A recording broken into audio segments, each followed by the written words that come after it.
and there's never a dull moment in the restaurant business. Anybody knows me knows I'm an eternal optimist. Is a glass of water half full or half empty? In my opinion, it's not only full, I got a pitcher of water sitting right beside it.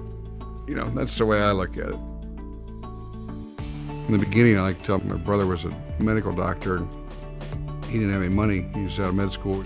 Back then, you got all those credit card offers and got the cash advance on to put the money into the first restaurant for me. But I knew when I got that funding and I got this deal done and I knew the restaurant was going to happen, all I needed was a start. So this restaurant was never, ever about one restaurant. It was about the birth of a company. This was the start of Cameron Mitchell Restaurants.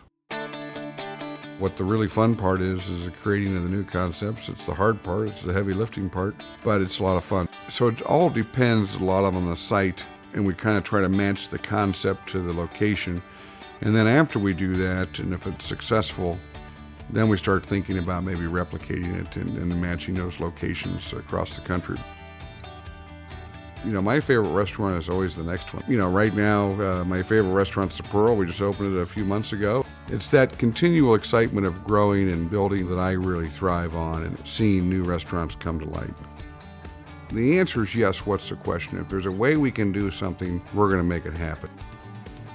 Started with my family, and I had a young son, 4 years old at the time. I wanted to get him a milkshake. So I ordered a milkshake, and the server says, well, we don't really have a milkshake for kids.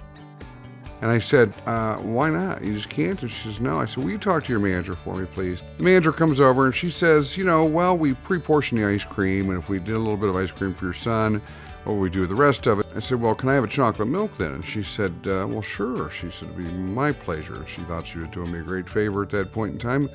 And she starts to walk away, and I said, excuse me, I got one question for you. She said, what's that? I said, well, it says here on your menu, a la mode, $2.95. What does that mean? She says, well, that's a scoop of ice cream with our desserts. I said, well, great. Can I have an order of a la mode and an order of chocolate milk? If you could whip that up in a blender for me, that'd be terrific. And she says, well, that's okay, but that's going to be expensive, sir. I said, I'm a big boy. I can handle it. No problem. The milkshake has become the icon of hospitality. We use it for all of our annual meetings and company events and president's roundtables and so forth. We start all the big meetings with a milkshake toast to all of us in the room, to great people delivering genuine hospitality. It reinforces across the board how the answer is yes, what's the question? And that's an attitude. If we're better today than we were yesterday, and better tomorrow than we are today, by that virtue alone, tomorrow will be more of a successful restaurant company. The success of Cameron Mitchell Restaurants, I like to say, is, yeah, I was part of it, but I was one guy. You know, there was a lot of other people, hundreds and hundreds that have worked really hard to make it successful.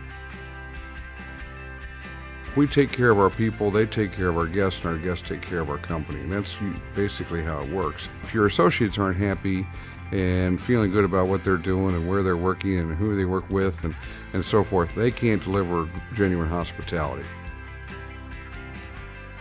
And we like to say we're great people delivering genuine hospitality, and that can't be achieved unless we're taking care of our people first.